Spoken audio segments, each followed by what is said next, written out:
Open it up. Open it up. What's going on, everyone? We're going with a new flavor today, orange vanilla. Mm. We're under the summer love. We're ready for summer. Cheers, Weather's brother. been gorgeous out. Little We're ready victory to rock and action. roll. Victory Baseball or Poland. season's underway. I'm ready for it to be warm again. It was 70 degrees yesterday. We're I gonna get know. rain this weekend. I It's a know. bunch of baloney. That's what we get for living in PA. Once we make that $100 million deal, we'll have to move to Florida or something like that and figure this out. But Dude, everyone in this state wants to move to Florida. Every person in Jersey, if they're not down at the shore, they're in Florida. That's all they know. What is going on? We didn't even True. introduce the show yet. What's going on, everyone? So glad to see you all back. It's another episode of Cold Ones Conversations. You're talking to Hollywood Hair, known by many other names, also known as Harry Heaps. Across from me on the screen, whatever, how you're looking to us, just listening, visual, doesn't matter. Like, subscribe to the YouTube. I'm sitting across from Brendan, the Bod, Petrilli. Trilly, how are we doing today? Doing well. It's a salute to service episode. We're both rocking the camo hats. Shout out to C6 also, of course. But yeah, it's a good time. You got the O's hat, I got the Fightins hat. Both teams a little not the best starts to the season, but there's a lot of potential. A lot of potential A with lot of both of these potential. teams. And I think we're both pretty pumped up for this summer Absolutely. and these baseball teams. Without a doubt, dude. I mean, listen, there's not a doubt about it that the Orioles are coming in best record in the MLB this past year, winning the American League. You know, getting swept by the Rangers, and yet knowing that that was the consequences of having such a young roster, having the inexperience of being around all the sound that comes with the playoffs, and now they're here. The motto all off season long has been it's time for the next chapter. And that's kind of, I feel like, also what it is for the Phillies. You know, you go on that run and you get to the World Series, it doesn't go your way, you fall flat, it's on to the next chapter. You still have those core guys that are going to be building you up, starting with Harper, and for us, starting with Ali Rushman, that's supposed to bring up this whole team. So yeah, man, I think that both of our squads have really high potential. And again, does any part of baseball really matter before the first 45 games? I don't know. It's cool to watch the highlights of the games, but do the games really matter in the first 45? I don't know. Yeah, the first 100 at bats. I was talking with Ricky Batalico about it. The first 20 innings for a bullpen pitcher. Like there's some keys where you finally get to know this is how the season's probably gonna go. Now you can see things turn around like we did with Trey Turner. Giving him a standing ovation, all of a sudden he's hitting like the Trey Turner we know and love. Right. Starting a little struggling off the gate, but so is kind of everybody with this Phillies lineup. But no, it definitely is. It's interesting to see. You don't want to overreact, but when you have such high expectations that these two teams now do have, getting off the slow starts can be very rough. And, sitting at the Fanatic and listening to people call in and bitch about this and that and analyzing every single move and at bat that every Right. player has, It's it's crazy. it's tough. It's very tough because it is a very long season. But that's what makes watching sports fun. That's what makes you want to tune in and listen to us. It makes what our game or us watching the games even more exciting. It's breaking it down, trying to be a part of it, trying to learn more about the sport, and it'll be fun to go throughout the summer here for sure. I've already gone to two games. I'm 0-2 to start Nice. the year. It's been rough. The weather's been brutal. Both games I've gone to. We'll be there Friday night against the Pirates. I think it's gonna rain again. This is a bunch of baloney, but hopefully we'll come out on a better side of it here. But the Phillies go and they win two series back to back after struggling out the gate. So it's trending in the right direction. Wheeler's Yep. pitching well. Nola's, yeah, he had a good start today down in St. Louis.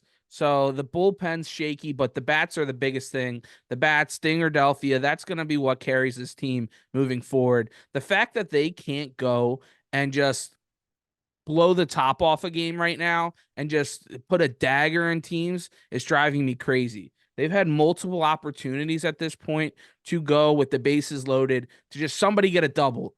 Not even a homer, a grand slam, or anything like that. Just a Sure. double. Give me 2 runs. Give us a 4-run lead. We can chill. We can hang out the rest of the game. They just haven't been able to quite get to that dagger yet in the season, but I know that they can get there. I've seen them do it the past 2 years. So we'll eventually get there, hopefully, Is obviously. that it? My question to you though is that a hangover from the playoffs? Because when we look back at it, That's kind of both what killed both of our teams in the playoffs, not capitalizing on those opportunities when we had guys on base. I mean, the Orioles made that kind of their DNA all season long. That was their downfall, obviously, throughout the playoffs. But you look at those games 3 and 4, especially for you, you have sometimes Bryce at bat. He's got two guys on, couldn't get it done. And vice versa. Bryce would be on base. He might have even been in scoring position on third, couldn't get it done in that series. Do you think it's a hangover or just getting through the motions? Right now, I think it's getting through the motions, but it is a kind of a thing where, the last two games, the last almost 3 games of that Diamondback series, your 1, 2, 3, 4 hitters went 0 for 21 or 1 for 21 or something stupid like that. Like they're the reason why you lost in the playoffs last year. They're the reason why you lost in the World Series. Is when those bats went cold. They could get you there, but they got to Right. finish. Right. Bryce is coming up with big hits in the NLDS. They had a big game 2 against the Astros, and then they get no hit. You go against the Diamondbacks, you get some good hard fought wins, and then all of a sudden you get shut out in the next 2 at home at the bank. Right. Like that just cannot happen. And it can be frustrating for sure. But I have faith that these guys can totally turn this and get this thing going in the right direction. You see that they have better approaches at the plate. It's just weak contact a little bit, or you're hitting it right at guys right now. Some stuff will start to fall. Nick Castellanos is the biggest thing with that. He'll go and he'll swing at pitches low and away all day, every day. You throw him a slider low and away, he's going for it. But then other times he'll battle off, he'll foul it off. And today he got a 2-hit game last night, and 2 of them were kind of weak hits. But maybe that's normally in baseball where you finally the weird hits is what gets you going. It's not the ball that you square up and you're Sure. like, damn, that felt good. Right. It's the cheapies that you're like, okay, and then that's what gets you going, And right? that's what gets the crowd rocking. Yeah. So at the Yeah. end of the day, honestly, this Phillies team needs 3 guys at a time to get you going. If you can just have 3 guys hitting the ball well and everybody else just kind of getting by, this team has enough power up and down this lineup to make it work. It's just getting what 3 guys at the right time moving forward. It would be awesome, all 9, because they all can, but let's baby steps, 3, 4 guys at a time, and this lineup will get going. All right, I'm going to jump in because we got to talk about the big news of Huge. JH. I'm talking about JH. the Phillies lineup, right? The Phillies they can go pretty deep throughout this. You have Nick Castellanos, who's been Without a struggling, doubt. but he's batting 7th. He had over 100 RBIs last year. Yeah. He was an all-star. But this Orioles team now, bringing up your boy, they can have a very deep roster for years to come now. Dude, it's ridiculous. I mean, you're looking at the core 3, right, of Jackson, Holiday, Gunnar, who, in my opinion, has got to be the one, depending on what we see at a Holiday over the next 2 years. Gunner's going to be the one to get the max contract. And Rushman, this core that we're building around. And now bringing in a guy like Burns, who, now I don't know if it's changed, but one of the things that was crazy, now don't quote me, we don't fact check, but we do fact check on this show, but we don't. And I don't even know if I told you this. After the first series, when we played Boston and we hadn't even called up Jackson yet, every single betting app that I have on my phone, and I have like 7 of them, all stopped taking action on you being able to bet the Orioles to win a 90+ winning season. Across the country, all the line makers said, this team is going to be so damn good. It's way too big of a lock for us to allow common bettors to throw into a parlay or a single bet this team to win 90+. And now with us bringing up this guy in Jackson Holiday, this left-handed second baseman, a kid. Dude, this dude is, I'm about to be 24. This kid's 4 years younger than me.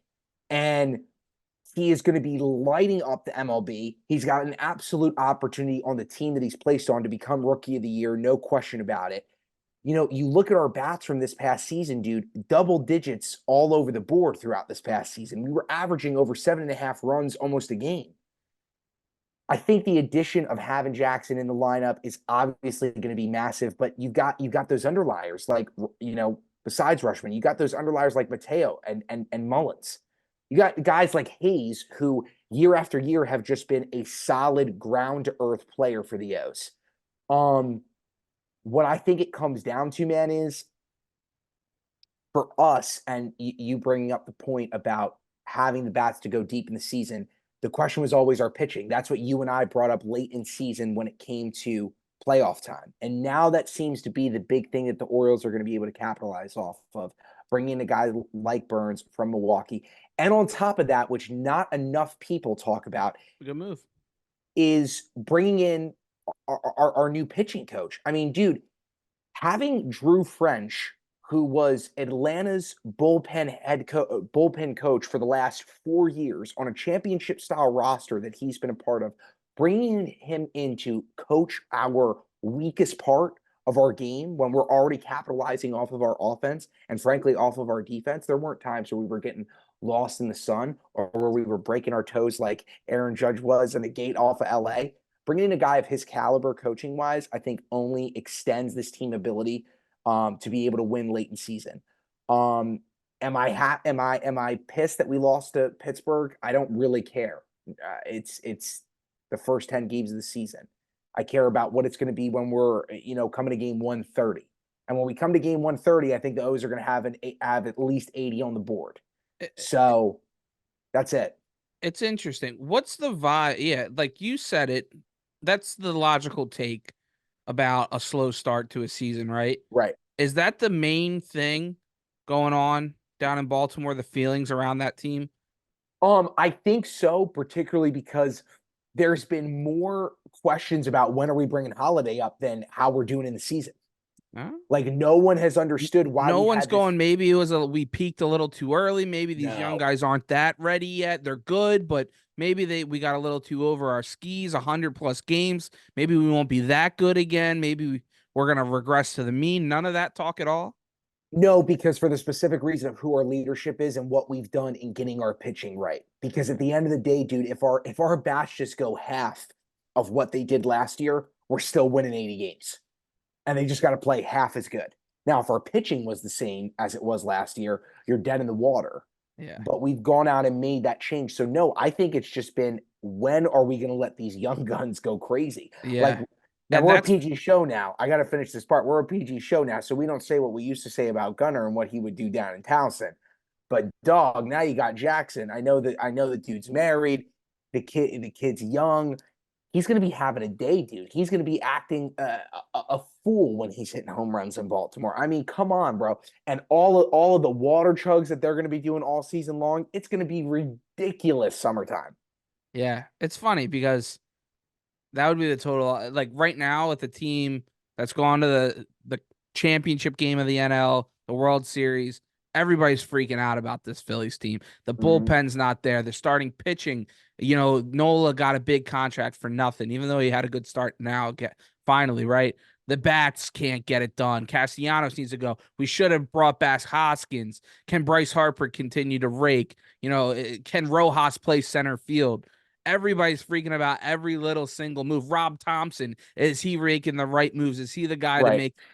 But then down in Baltimore, I mean, different little difference, but it's just interesting to see the outlooks where that's where we should be as Phillies fans. Be like, hey, this team's gotten to the dance. They've come up short, but we know that they know what it takes to get the job done. We shouldn't be that worried this early in the season, and we should just kind of just they'll get going eventually.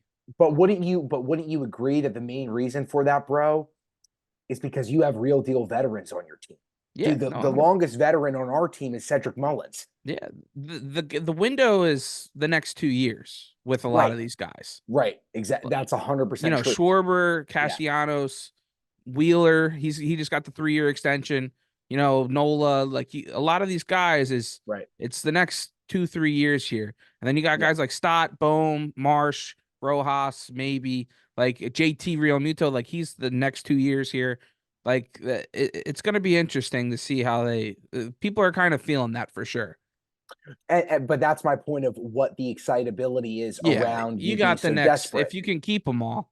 But that's also the Philly thing, right? I mean, because that's the culture of your town. You hold your teams in such high expectations because, like Jason Kelsey said in his farewell speech, this city will let you know when they love you, and this city will let you know when they hate you. Yeah, That's what you guys do. And I yeah, think, but the difference is that the guys that you have on your roster right now aren't afraid of those moments.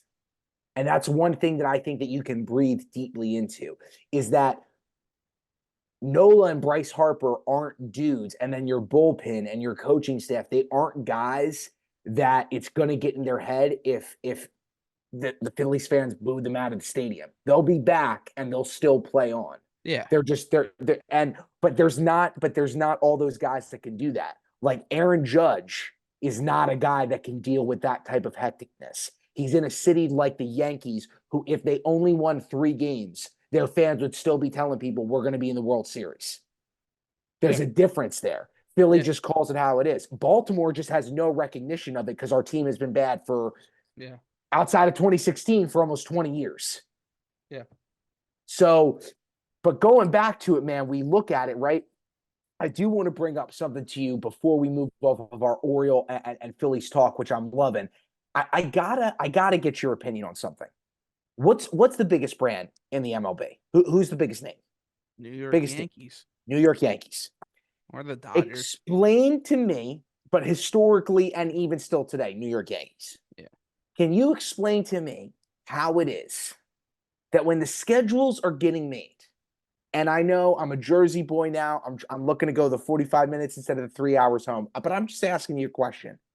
How is it that you don't make the biggest brand in your sport and give them a weekend series, day or night, I don't care, but a day or night weekend series against the number one team in the American League? Every game that they will play in New York will be during this season is a weekday series. They played the Houston Astros though already. The Yankees. But they're not playing the team that's in their division. I know it was the joke. The best team in the AL, the Houston Astros. Yeah, I'm not even acknowledging that. I thought you meant because of the brand size. Do you get what I'm saying though? There, I mean, we have 2 weekend series in Baltimore, but how do you not put that in New York? Yeah, no, it's a good point. Very good point. And all, yeah, no, I agree with you. And A like lot of that's people, crazy to me. yeah, yeah, yeah. I don't know. There's a lot of things wrong with baseball. A Yeah, lot of there is. things. Yeah, there is. Why? Here's another thing. Why are you scheduling home openers in Philadelphia in March? Oh my God. Why are you scheduling home openers on the East Coast in Right. March, like Right. in April, When like it's when when it's it's raining cold, rain and it's raining. all the Yes. time? Yes. All the Start time. the year down in Texas, Florida, domes, like, Yep. start it there and then Yep. come home. I get Yeah. you want to build up the excitement in the big cities on the East Coast and you want that opening day vibe, but nothing is worse when we're talking about moving games. It's cold Oh my and God. rainy and miserable, and we're Yeah. just like, what the hell are we doing here?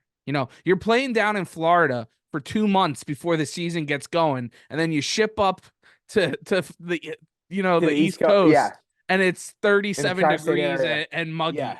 You're Makes no playing down sense. in 80. You're lucky there's not more hammies pulled and muscles. Honestly, yeah, you're right. You You're know, right. Yeah. maybe that has to That's do a with the good arm point. injuries.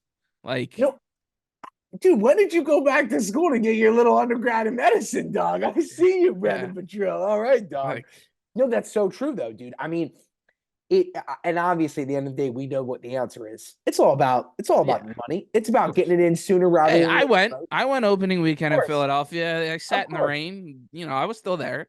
but it sucks Yeah. because when you go to a rainy game in baseball that they don't rain delay, God forbid, Oh, or they do and they don't let you or know. the Go check or out my right, vlog at BSP Media. But you want nothing to do for the rest of your day. You're so excited about the potential for a sunny day, even a cloudy day, where you're going to get 3.5 hours of pure baseball. Yeah, you're probably going to have a few brews, maybe a few waters in my case, and you might do one hot dog. In reality, you did two, right? And you probably you split a got to get pretzel to with two because somebody. they got the bundle for two. With the beer, Exactly, and you you got to do know, it. that Maybe when some you went, peanuts. You shared a bag of peanuts. you shared the pretzel, but you took the last bite. Absolutely, yeah. Yeah, but you got the middle part, and I was a little pissed about it. Yeah, dude, is there anything better than a middle piece of a pretzel, by the way? It's fantastic. It's fantastic, dog. Okay. That's our Oriole and Phillies talk. Here's my last question for you before we end out our MLB section. What I want to know to you, Trill, is outside of the Orioles, and obviously Houston, as you wanted to bring up right there.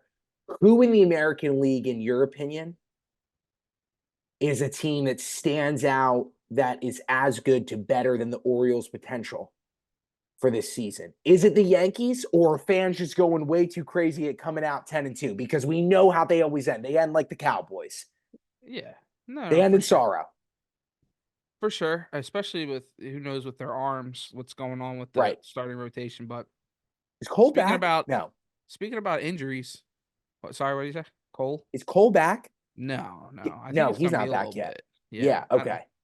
Yeah, if I'm them, I take my time getting him back. Yeah. Um, 100%.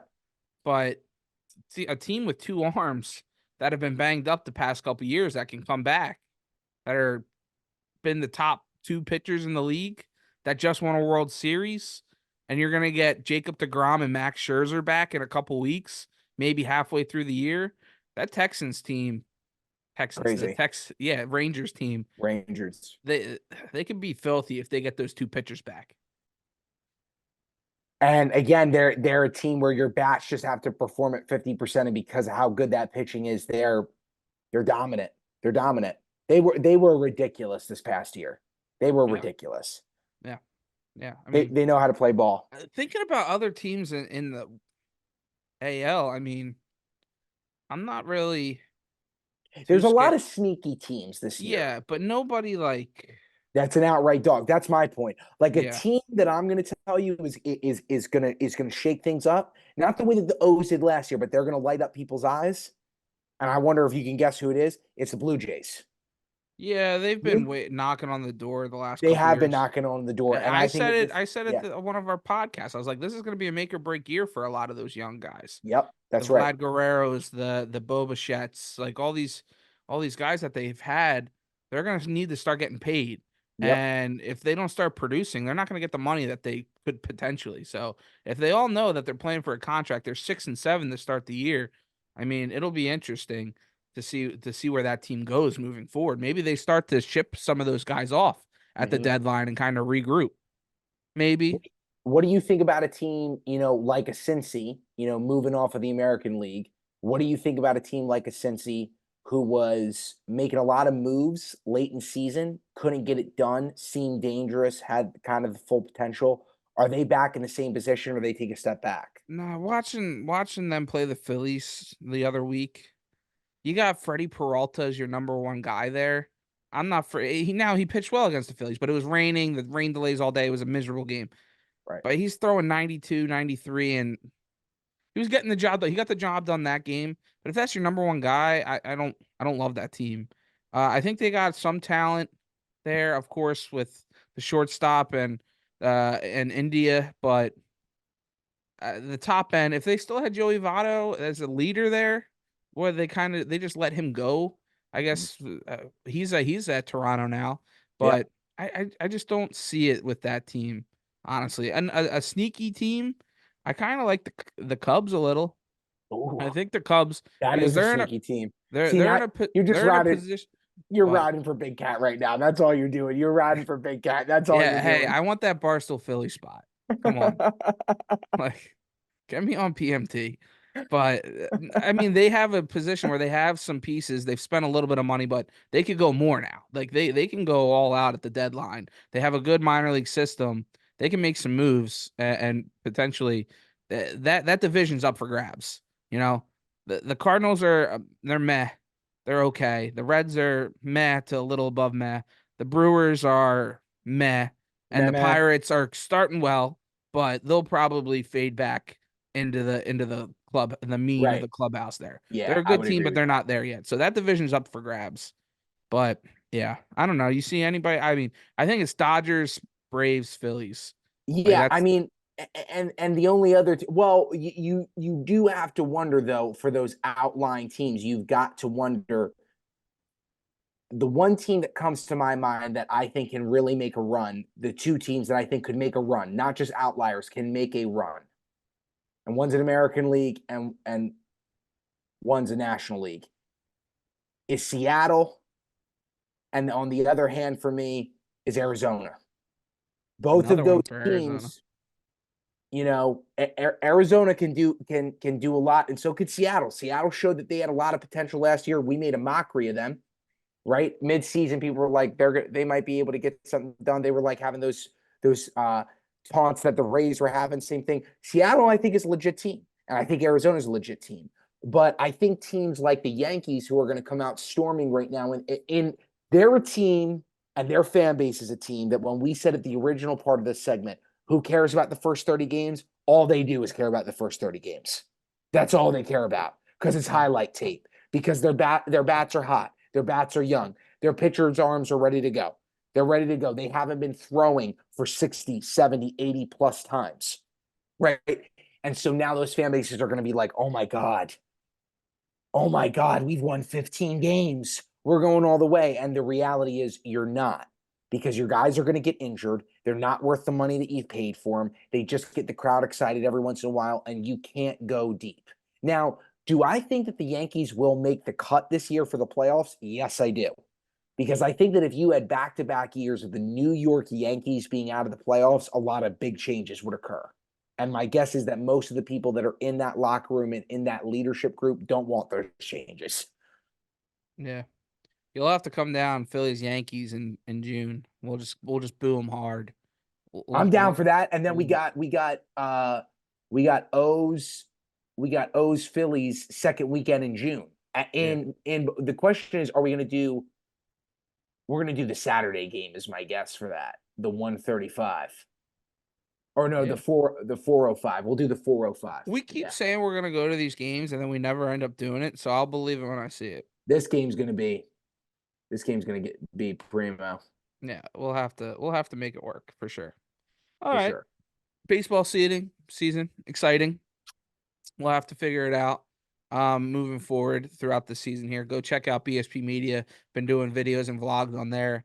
Go check out Cold One's Instagram and each of our owns posting stuff throughout the season. Our stories are always fun and try to have fun with it too. But yeah, you want to go? Let's go a little bit of NBA action, keeping up with the NBA quick, and then we'll go finish it off with some NFL.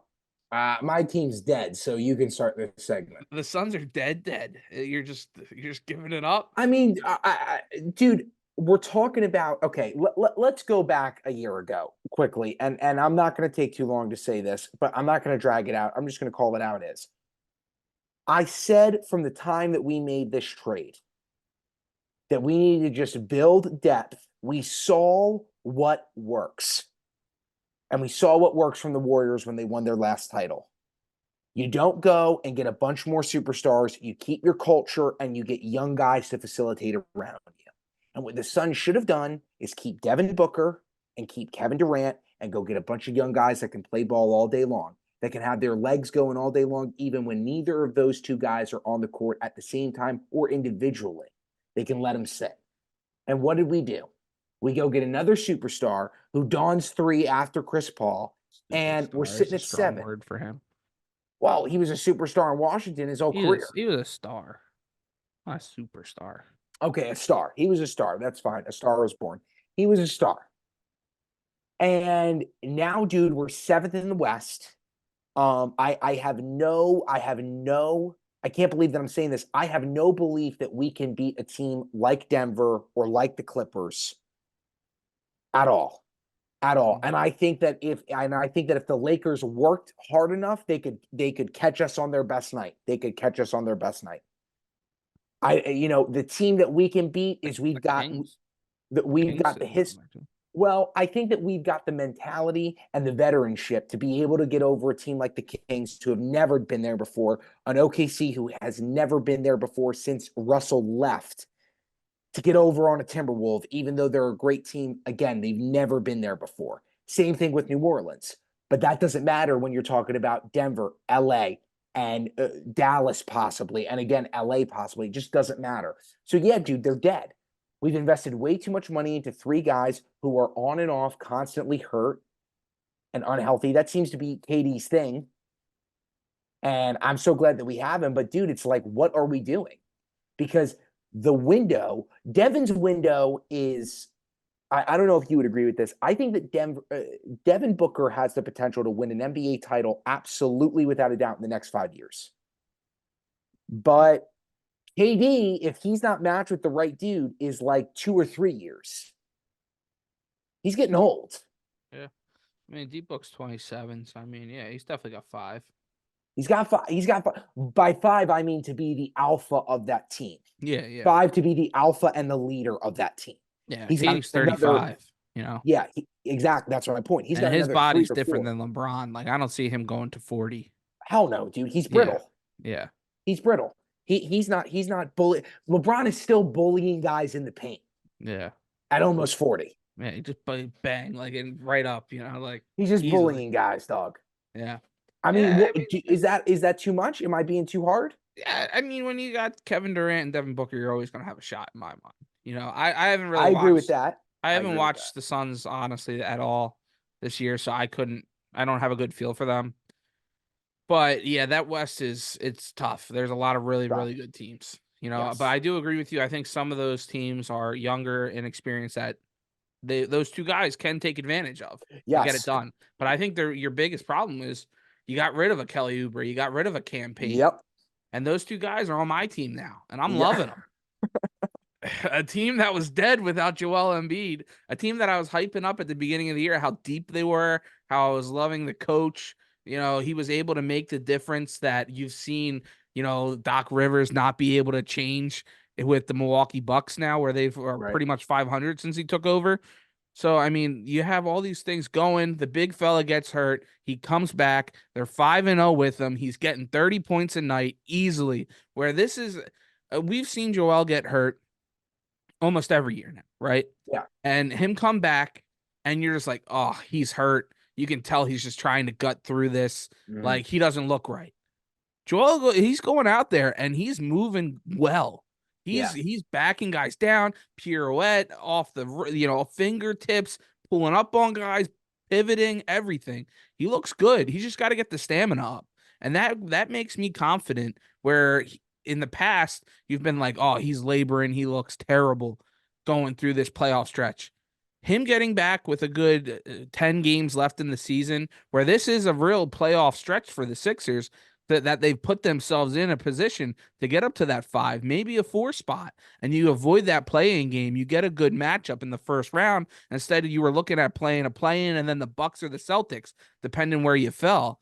This Mhm. team has an opportunity to go on a solid run with a healthy Joel Embiid, a Tyrese Maxey who's been able to grow into his own, and a team where they've been able to find a Kelly Oubre, find that niche on this team, a campaign, a Buddy Hield, have knockdown shooters, a Nick Batum who knows how to play with Joel Embiid, get him the ball, crafty, savvy vet that they haven't had. You notice I haven't said one name because that guy can ride the bench, in my opinion, and Tobias Harris. But this team is good enough to go on a run and beat any team when they're healthy.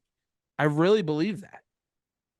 Now, ladies and gentlemen, may I just say, when you hear a soundbite, you hear a soundbite. Like that clip right there could open up Philly fucking radio. That's right, the first F word of the show, because it deserves it right there. I mean, dude, you They're a were good rhyming there. squad. I thought that you were the stand-in for Eminem and 8 Mile right there, bro. I mean, you were going off, bang, bang, bang. And you're right, dude. uh, to go off of your point, we saw that Joel could get healthy for like 2 years, and then he went back to his normal self. But yet he's playing at this high level, and he's playing at a level where, let's be honest, Joel over the past 4 years has week in and week out played at that MVP level, and the He difference is is this that year before he got hurt, and even now that he's back, he is so much fun to watch. yeah, 100%. Watch the games, bro. Just watch him. It is so good. It is a different level of player. This is the first time he's come back and he is a superstar. Joel has really gotten to that point where he is the man. He knows it. He goes and he does what he wants on the court. And it is so much fun to watch him play. So then my question to that is, we've seen year after year the revolving door of bringing guys in to get this done, bringing in players that were supposed to do their job, like James Harden, who decided to look like he gained weight, then lost it all to come to Philly, and then lost how to shoot. Ben Simmons, is he even in the league anymore? That's a real question. Is he in the league That's a anymore? great question. He's out for the rest of the year. I know that. He had a back problem again. sitting in his gaming chair playing Call of Duty too much. I don't know. Okay. Get healthy, Ben. We The love you. the who gets more shit in the city, by the way? Ben or Carson? It better be Ben. That's a great But I question. feel like it's not. I feel like it's Carson because Me too. people Me thought too. Carson was an asshole and like he was a bad teammate. A lot of things were coming out. And he Like he wasn't. wasn't happy that the Eagles won the Super Bowl the year that they did, which like I get. The guy he was supposed to be the guy that got them there. Like as a Yeah. competitor, yes, you want your team to win 1 billion% of the time, but there isn't a little bit of you that's kind of like, damn, that should have been me, you Me. know? Yeah, of And then course. you Of got course. everybody else, Big Dick Nick, Big Dick, everybody loves the guy. They wanted to keep Yes. him over you the next year, Yep. And then he Yep. gets hurt again, that scumbag Jadeveon Clowney, you know? So yeah, I definitely think it's Carson because at this point, people are just like Ben Simmons, whatever, man. Like, and Ben's kind of That's tried to my point, though. retract and be like, "Hey, I love Philly. It's all good." He's come out and said a couple quotes like that, and he's like, "I Carson love never my has. time there." And people are kind of like, "Well, if you're not gonna throw any punches, we're not gonna beat a dead horse," like. But the But thing even with though Carson, Carson's not though, throwing punches either, but I don't know. I think that It's what a it good comes, question. I think it's an interesting question because when you really think about it, Ben was that butthole that you just described that everybody labeled Carson as. He was a bad teammate. He Yeah. did make it that he hated when the spotlight wasn't on him. He did not like when he was questioned about his health. He did not like when he was questioned that he could not shoot a three-pointer. Carson played his tail off, led you guys to an insane season, which then put you on a playoff run to win your first Super Bowl. And yes, I get it. It is but there's been countless quarterbacks that when you've drafted their replacement, they've gone off. Also, the most notable one to say that is arguably the greatest gunslinger of all time in Brett Favre. Yeah. He hated when Hated Aaron Aaron. Rodgers was Yeah. drafted. Yeah. Aaron Rodgers hated when Jordan Love was drafted. That is part of the competitor spirit. Of course, Carson doesn't want Jalen breathing down his neck.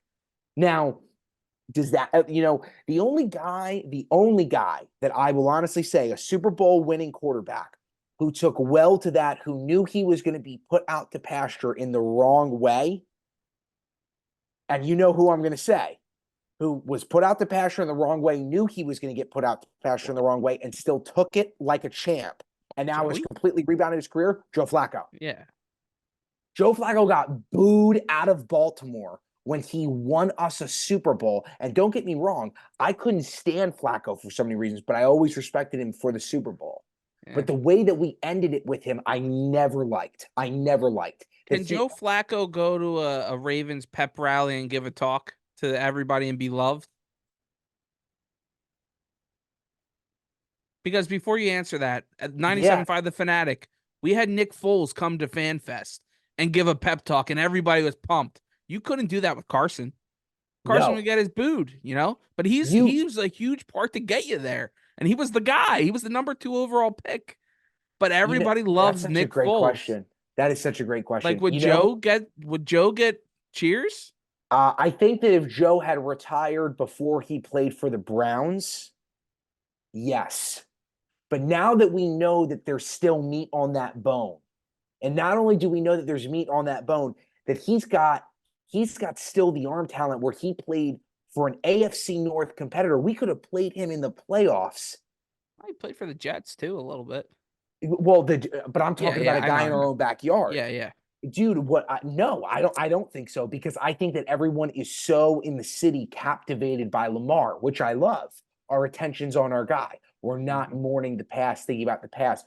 Our guy has lost in the playoffs consistently, and yet we all still ride for him. That's the truth at the end of the day.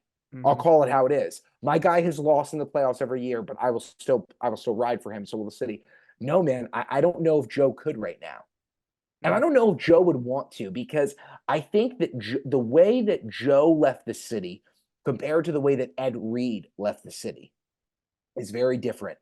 Ed Reed left the city and retired as a Texan, and yet Ed Reed, anytime he comes back to Baltimore, will be given the same cadence that that the president would be of the United States, no matter where he lands. I think that Joe, he would get claps and he would get smiles, but but he he wouldn't wouldn't be get a crowd. beloved. He Yeah. wouldn't get a crowd. Yeah, he wouldn't be mobbed. Oh my No, God, Joe. no, Yeah. Like Nick exactly. He would not be Foles mobbed. gets mobbed anywhere he Yes, goes in Philadelphia. he would not be mobbed. Yeah. That's wild. That's a great conversation that we just had about that. And it is wild because he Joe Flacco did it for multiple years. He was the franchise guy. He got paid. He got it done. dude, not only did he get it done, the again, I'll go back to it, the onslaught that he went through to get it done. Uh, He won luck, multiple divisions, like multiple for your divisions. team.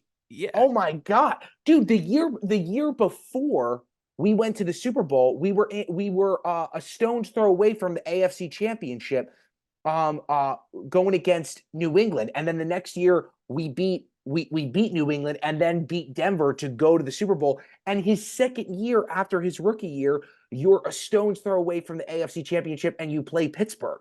Yeah. Like the kid was doing it since day one. Yeah. Coming out of Delaware. Now, my knock on him has always been he didn't train enough with his receivers. I've always said that. But the Ravens were always good enough to get enough talent around him to get it done. Moving off of that, going back, we Yeah. dissected so far. Yeah. We went off. We we went went from off, Ben Simmons to Carson to but it was Nick great. Foles to Joe Flacco. That's what you get here. That's That's why what you you get here. subscribe. That's why you follow, of But course. that's real deal talk. So Yeah. let me ask you That's though having a now. talk over a cold one, shout out. Hell yes, shout out. Let's call it how it is though. Where do we really see when we go back to that point about surrounding Joel with enough talent to get it done in the revolving doors I mentioned before we talked about Flacco, Carson, whoever the hell else? Where do the Sixers actually land here? You got Boston, the clear leader at 1, Milwaukee, not the clear leader at 2. I think New York's going to get there. And then you've got a team that's legitimate in Cleveland. So my question is, you got Indiana there, you got the Magic there, and you got Miami nipping at your heels. I think that you're better than all Well, you all just three beat of those teams. Miami Yeah, the other day, so yeah. I think you're better than all three of them. I Sixers got to win, but they also need stuff to happen for them, right? Mm-hmm. You need the Pacers to lose to the Cavs Friday night. Mm-hmm. So the Cavs are probably jumping them more than likely out of the picture. And then you need the Pacers to lose to the Hawks. Both can happen there, right? They can lose both those games. Right. You beat the Magic Friday night. The Magic have 2 games against the Bucks still to play. Mm-hmm. Now, Giannis, healthy or not, but they're still a good team. They could lose both those games. Yeah. You can get up into that 5 spot, I think, and avoid the play-in. 100%. Dude, my question to you just is, I have one last question before you finish that, and then we'll move to the okay, NFL. you hit me first because mine's a dagger. So we'll end it with mine. Well, if the Celtics, Bucks, Knicks, Cavs, if they're looking at the rest of the bottom teams here, Mm-hmm. are the Sixers not the most feared out of all those? Oh, Because of one guy? Without a doubt. With how they've been able to build around him this past year now, the way he's played on another level. I'll say something crazy. The Sixers right now have the potential that with how well they are playing and how well that one guy is playing, they could outdo a team like Milwaukee. Yeah. Boston, I'm not saying Boston. Boston's on another but level. They've Milwaukee, had our number the 100%. past. I'm not saying Boston. I'm saying Right. the Knicks, the Bucks, the Cavs, the Magic, Right. Pacers, Heat, Bulls. They don't want to play the Sixers. No, I agree with that. Yeah. totally What's your agree with dagger? that. What happens if it's just another second round exit? Yeah, no, that's a great question. It is. It is. The answer to that question is what we kind of talked about before we hopped on. There's 2 guys on this team that have contracts through this season into next year. Joel Embiid and Tyrese Maxey. That's it. And then you move from there. You're not moving on from those 2. Tyrese gets a max extension. Joel's staying for the rest of his career. And then you bring back Oubre, I think, who's proved a lot to be able to adapt the way he has and do whatever Nick Nurse has said. You try to bring back a Batum. You bring Buddy Hield, I'm on the fence about. he just hasn't really clicked as much as you would like as a straight up 3-point shooter, but we'll see as we move. Campaign, I think he bring back just because the youth and the defense that he can provide along with the shooting. And then after that, you can go get a Paul George if he hits free agency. You can maybe go make a move. You got some first round picks to go get a Kevin Durant if he wants out in Yeah. that Suns situation. He said, hey, maybe I just don't think I can get it done here, and force his way out of another team. Another team. Like the Sixers are set up with draft picks and cap space for this next season. If it doesn't work out, we can go and we can make any move we want. Yeah. Any move we want. So that's the answer to that. Do I think they can get past the second round this year? 100%. As long as they're not playing Boston. I want if we get through 2 teams and get to the Eastern Conference Finals, I'll be somewhat confident but that would be a win in my mind. And I thought that we were going to end basketball talk there, but you know what? We can't leave meat on this bone. It's been too long since we've gotten to talk. It's been too long since we've been able to talk about the man, the myth, the legend himself, who now has his own podcast. What is the destiny for this 9 seed Los Angeles Lakers? My God. Dude, we almost went NBA talk without talking about him. I know, but we have to, dude. We have to, because you're looking at the way that they're playing, and man, what is crazy is he's still getting better. He alone is still getting better. He's not slowing down. Like, I think the idea I want to talk about no, but I just got to say this. He said before, I want to play at least 1 year with Bronny, right? That's only 40, dude. At this case, does he have to stop at 40? Can he play till he's 43? Can he play till he's 45?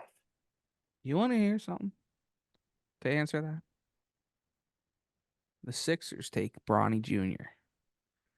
And Bron says, I want to go and play with my son. If he's gonna end up with in the Philly, MVP, that's the only way. That's the only way. You imagine him and Embiid and Maxey playing together. That'd be electric. But well, my question to you though is this. Dream. This is my question to you. Obviously, he re-upped. He's got 2 years left. He can always force out if he wants to. If the Lakers are in the, this is my question to you. If the Lakers are in the play-in, they end up being in the play-in.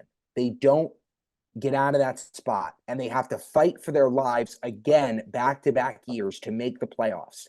Mm-hmm. And if they play the Warriors and the Warriors outshoot them and they lose, are you going to tell me, since the day that we became friends, that my take about him not looking back at the East and seeing that potential in the bright lights in New York is not a reality?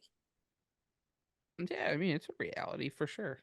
It's definitely more of a reality for Bronny to get drafted to the Lakers than it is to New York.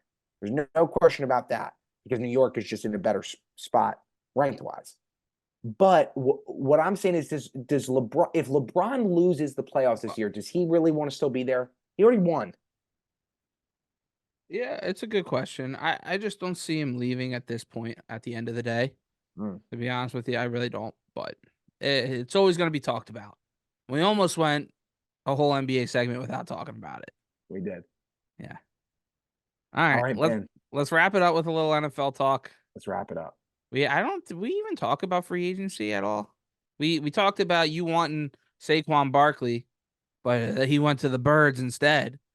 I got D Henry, which is, hey, we knew. I said on that episode though that we're gonna get Derek, and I knew right away as soon as Jacobs got taken off, I was like, okay, Derek Henry's gonna be tomorrow, and it literally happened the next day. The Ravens are in a great spot free agency wise. We've re-signed the guys that we've needed to re-sign.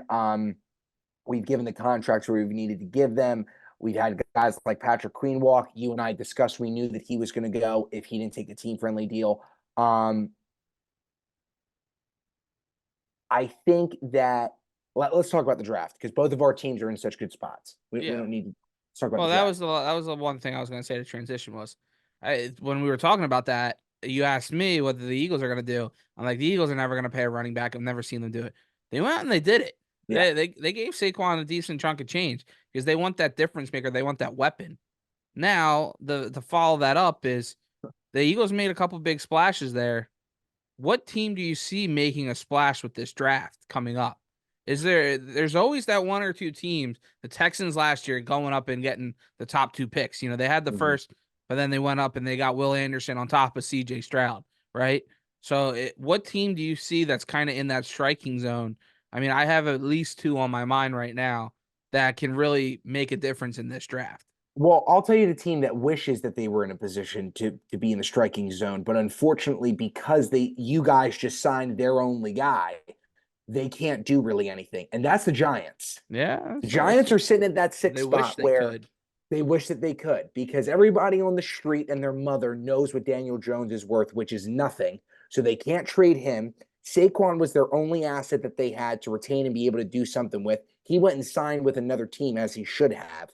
Mhm. They're sitting at six, but I think the real difference makers are going to go between numbers 1 through 3, and then whoever drops down to 10, because there will be a team. I 100% believe the top 5 picks are this as followed: Chicago, Washington, New England, Arizona, Chargers. One of those 5 teams is going to drop to 10 because they know something.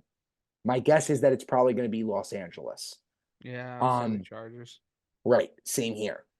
And New York desperately needs somebody. I mean, dude, you think about it. They need somebody new in that locker room. They're at 6.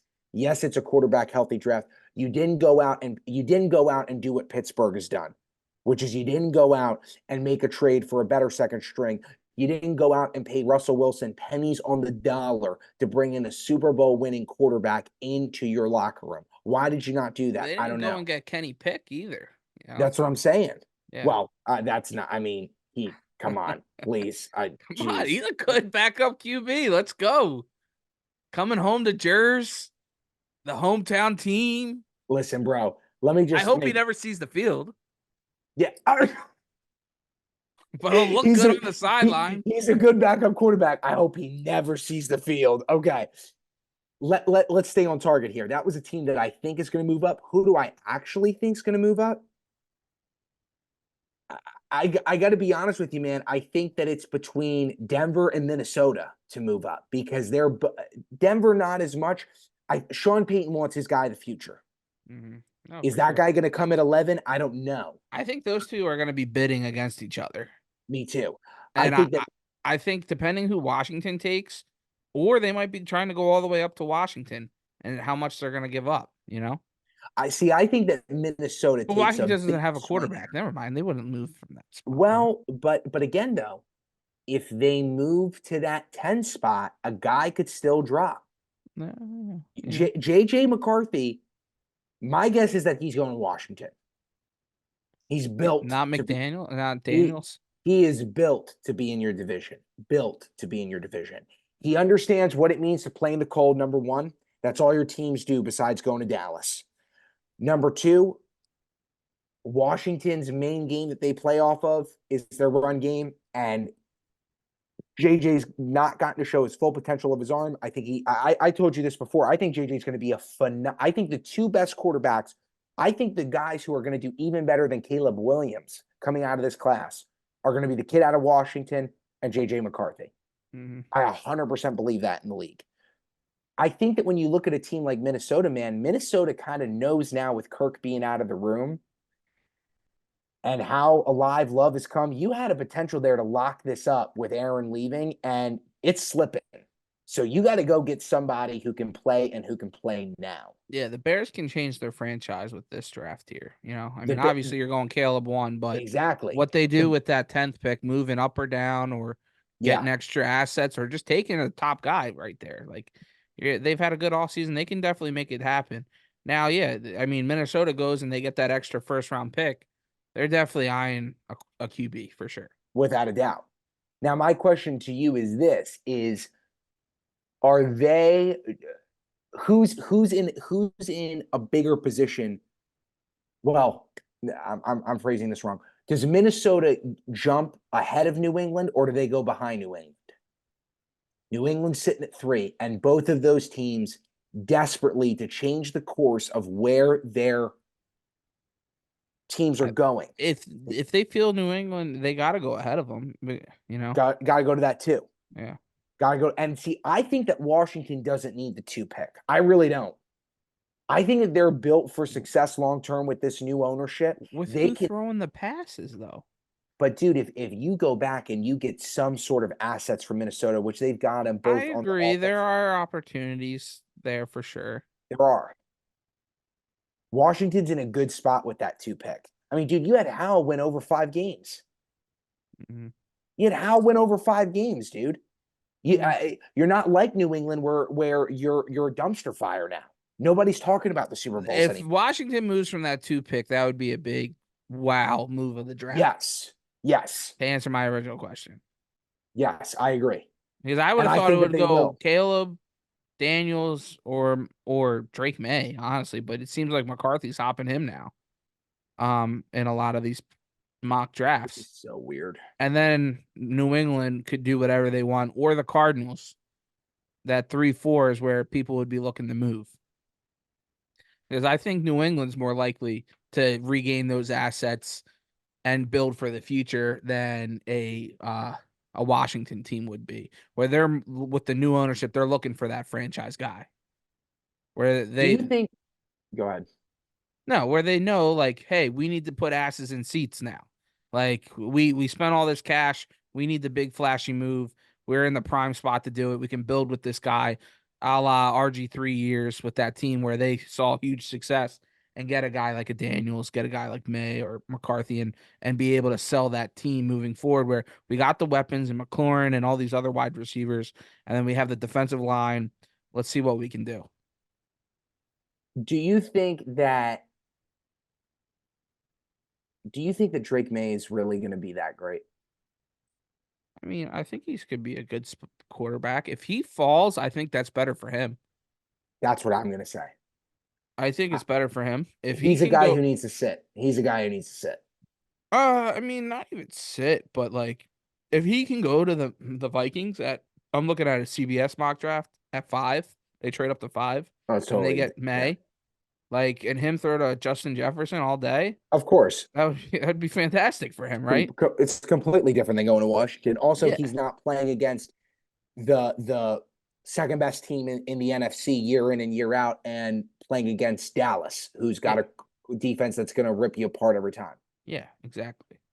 But yeah, so it'll be see. I mean, one team that I'm kind of looking out. Think the Raiders make any moves? This is see now that's a spicy question because they're sitting at 13 right now. Now, I'm going to tell you in the NFL's mock draft, they have Pickens going to the Raiders. And by the way, if they get that lucky that he were to drop to 13 and they didn't have to move, first of all, if Pickens Oh, goes, Penix. Penix, sorry. If Penix goes outside of the top 10, that's a disgrace. He is going to be so damn good. So damn good. It is going to be like I will tell you, I think that New England's going to take Penix. I really do. I really do. That'd be a wow move. Well, he's coming off an injury, so nobody's going to be looking at him Well, what he higher than had the 10. ribs in the national champion. Yeah, higher than 10. No, and then he had the didn't he have a thing National- with his knee? No, Penix. He was in the national championship. Oh, then who am I thinking of who had the thing with his knee? I'm confusing injuries. What I'm saying is if Penix were to fall to the Raiders, that would be the biggest heyday for the Raiders because I think that the Raiders are in a position right now. I think the Raiders are 100% no matter who they draft. I think that they're going to be better than Denver. I think they're going to be the third best team in their division. Yeah, yeah. It would be crazy if they got that. In your opinion, if they were to move, where do they go? The Raiders. Yeah, if Uh, they were to move up. 8 with the Falcons. Get above that pick, and they go get a receiver or an offensive lineman Do you think that, and before that 8 is the or one of the 7, quarterbacks that are there if they're still there. before that 8 is the 7, do you think that Tennessee takes a QB? No, I think they're in on, um, uh, Tannehill? no, Tannehill's gone now. Oh, no, Tannehill's gone. What's his Kentucky name? quarterback Will Yeah, yeah, Levis. yeah, yeah, yeah. Yeah, Will Levis. Yeah, I think they're in on him. I think they go O-line to build him up. They've had a good off season so far. You got anything else before we wrap up? I want to ask you your dream situation for the Ravens, and I'll give you mine Yeah, for the Birds. yeah. The If last thing, well, Super Bowl. The last thing that okay. I'll just leave it off on is, I think that the Patriots are going to make a huge move. I think that whatever they do QB wise is going to be massive. I think that the Patriots are in a position. The AFC East is the most competitive, is the most open, and yet not the most open division all at the same time. You've got Aaron Rodgers coming back, who is looking to show that he can still play after injury. You've got Josh Allen, who, in my opinion, has proven he cannot get it done in the playoffs. He doesn't know how to. They're On the getting rid of road, at everybody. home, he doesn't know what to do. And he doesn't know how to get his organization in line to tell them to get again, we said it on our last episode. How, when there were three of the best running backs available, And they didn't get one. was Josh Allen not able to land one We've been saying for years they need a for running years? back. Correct. And then finally, you've got Tua and this Miami offense that can play a million miles an hour, but yet when they go against the top gear, the top cloth of this league, like the Eagles, like the Ravens, like the 49ers, they light you up, and they're still getting lit up by Buffalo. So my point here is, New England has a chance here with the defense that they have. They don't have much offense going on with them, but with the defense that they have, they can land a guy here who I think can get them close to that 10-win spot. I do. I have a feeling about them. I really do. Okay, go Okay. ahead with your last questions and then we'll wrap up. Well, no, I was just say we'll wrap up with our dream scenarios for our teams in the draft here. Mm. Who you looking at? I kind of have an idea and a little bit of a thought to kind of go off of for the Eagles. If you want to go first or you want me to go first, it doesn't matter to me. I'll go quick. I mean, obviously the Ravens are sitting at 30. We're not moving up. We're definitely more concerned with moving back than we are up right now with the position that we're in. I could see the Ravens trading out of that pick, in all honesty.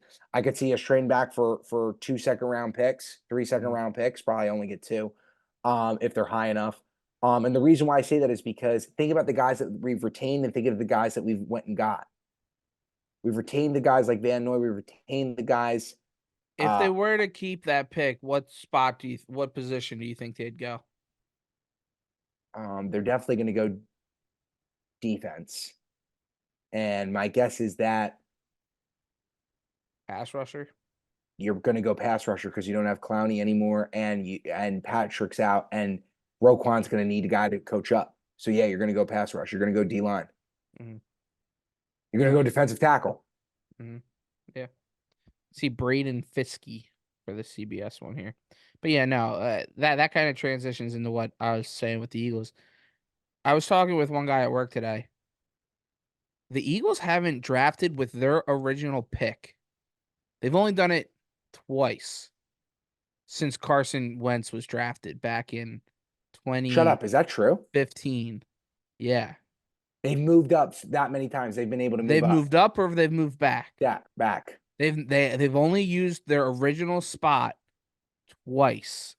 That's a weird. How'd you find that out? We were just talking. We were thinking about the Eagles' first round draft picks over the past couple years when we were going. Last year they moved up for Jalen Carter. The Right, year before that they moved up for Jordan Davis. The year before that was Smith. Right. Devontae. They moved up for that. The year before that was that might have been the one they stayed. I'm drawing a blank right now. Fuck. But yeah, and then it was Andre Dillard, Jalen Rager. Like those were the two they stayed. Was Rager, they stayed and they drafted Rager over Justin Jefferson. The one time Right. they actually, and then it was another one, and then Carson Wentz, she moved up, right? Uh, So I should have had that ready. That's my bad.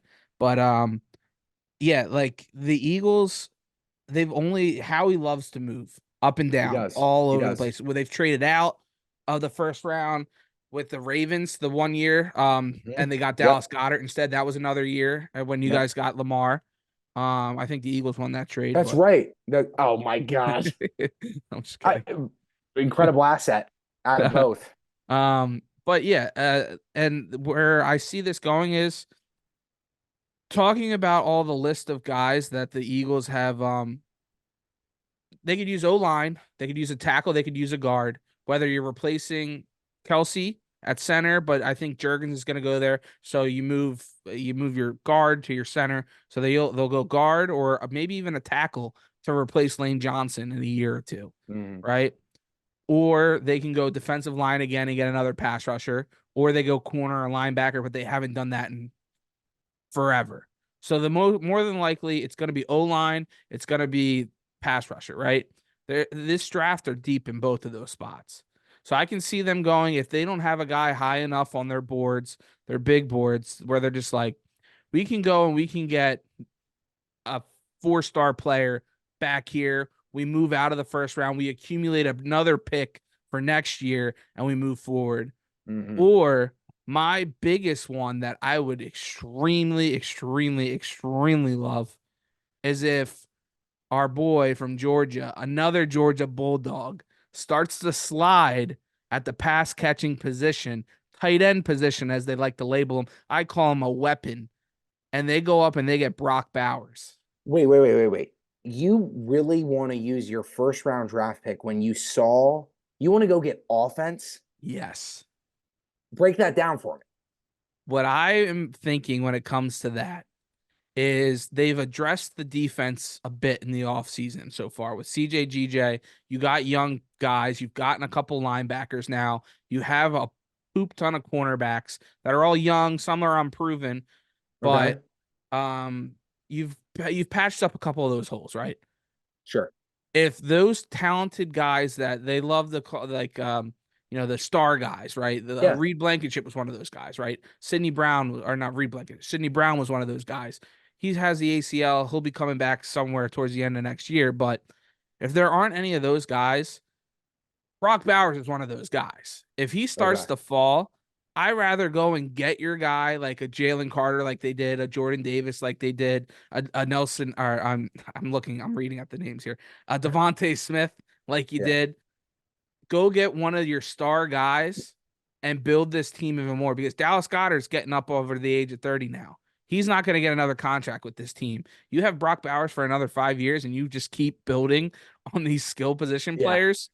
And then you have so many other picks in this draft, and this you have 2 second-round picks. You got 2 thirds, 2 fourths, a fifth, and a seventh. You have so many other picks to go and fill those depth spots on the defensive side of the ball. You go get at me a difference maker like you did with Saquon Barkley Mhm. already in this draft. Sign me up. Now that's a pipe dream, and he would need the fall. But I like it. Howie likes to move. If he sees a How he guy does that he like the move. wants, he'll go up and get him. And how we like Eric DaCosta knows those are two guys that even if you disagree, you got to ride with them because of what they've proven they can do. I mean, just truly, Yeah. year in and year out. You know what I'm saying? So, Yeah, it was Wentz, they moved up for. Barnett, they stayed. Dillard, they moved up for. Rager, they stayed. Smith moved. Davis moved. Carter moved. And then Nolan Smith was their second first round pick. so So let's end with this. they've moved so much. This team is either going up and getting a guy they want, or they're Yep. falling out, regrouping, get more assets, get depth, and get somebody next year. Let's end with this. Who did better landing which running back? Honestly and impartial. It's an easy question. It is an easy question. It's so easy. It's the Three, guy you said you wanted two, from the no, start. no, it's Yeah, not. who did you say you would want, but But you why did I expect say them that to I get wanted him somebody from the else? start? No, no, no. Who'd you say that you wanted? But why? Add context. You Because I said wanted you it wanted for longer. Saquon For, Barkley. for longer. You're right. But the Ravens are going to go on. They're going to win the next two Super Bowls. They're going to be Yeah. back-to-back champions. Uh-huh. Lamar is going to host 2 Lombardi trophies, and Derrick Henry is going to run it into the back of that end zone day in and day out. Yeah, okay. Yeah, sure. While Sure. Saquon is still going, oh, my hamstring, Oh, laying down. yeah, okay. That's Yeah, a always guy going to be over great. his other side of his 30s isn't going to be, oh, my legs. I'm too slow now. when Saquon's coming into his I prime, I those think it's going legs to are be. ready to go. They've been held back in New They York. have been held back. They He's have. ready to go. He's going to catch the ball out of the backfield for the first time since Penn State. They're going to get him the ball in every single way. You saw Kellen Moore, what he did with Tony Pollard, what he did with Austin Eckler the past couple years. This guy knows how to get his running backs the ball and make them weapons. That's why Saquon Barkley's the better pick. Derrick Henry is going to be Nah, they're incredibly both going to thrown be off. good. They're He's going both. to be so thrown off by going from 300 carries a season to probably not even touching 125. Mm-hmm. It's going to be totally different for him. Yeah. Now, is that a bad thing for him? No, not at He all. needs to Because sometimes he needs those 10 carries to get him going. And well, that's when Tractor Cito season gets going, once he starts to wear on people. I think that comes through when you're looking at weeks 10 and beyond. Because now that you got Keaton Mitchell coming back, when you look at what we've been able to do week in and week out in that running back room, obviously Henry's going to suit up for each and every game, barring an injury, God forbid. But you don't have to rely on him. And if anything, you want to see what you can get out of Mitchell more early in the season. You want to see the speed that you can have him going on, not when you brought him starting to play in week 9. You want him to start doing that week 1. Uh-huh. All right, dude. What a great episode of Cold Ones. Follow us on social. Subscribe to the podcast. We're going to be making clips. We're sending them out. I don't even know what else to say. The summer's here, baby. Oh my God. No, we do have one last thing to do. It's Masters weekend, bro. Oh, yeah. It's Masters weekend. Okay, I'm going to give you my picks. I'm going to give you my picks for the Masters. If you can find it for, here's a parlay for you. 5 players to make the cut. Brooks Koepka to make the cut without a doubt. Scotty Scheffler to make the cut without a doubt. Jordan Spieth to make the cut without a doubt. Okay? Jordan Spieth. Rory McIlroy and Tiger. He's plus money right now. I've seen him at plus 110. Throw He's it the on him. most bet to make the cut right now. The truth of the matter is, Doug isn't going to make it past day. He's probably going to quit after day 1, but you got to bet him, as we said last year when we first started talking golf on this show, out of respect. Now, who are my top 3 winners here? I think it's interesting that, this is on FanDuel. Here, let's look at Vegas. Vegas, let's look at Vegas betting line because I want to make sure that this is correct. Vegas Masters futures. Masters odds. Here we go. Okay. This is good podcasting right here. It is. This is radio. This is crazy to me that they have Brooks Koepka at plus 1,800 to win outright when we saw the way that this guy played last year. He went to the showdown with John Rahm. He goes from being in a Netflix series where he's talking about that he can't compete anymore to playing at Augusta National, beating the ass on day 2 and 3 of everyone else on that golf course. That he is plus 1,800 is wild to me. Now, has he not played the best in the past few live events that he's been into? Yes, that's absolutely Brooks true. doesn't care. He gets bored But at those Brooks things. doesn't care. Brooks is ready to rock and roll. Here are When my the top lights 5 come on, picks. Brooks goes in. If you know me, you know who I'm always betting. My dog, the Under Armour athlete, the Texas boy. Jordan Spieth is my number 1 pick. He hasn't won since 2015.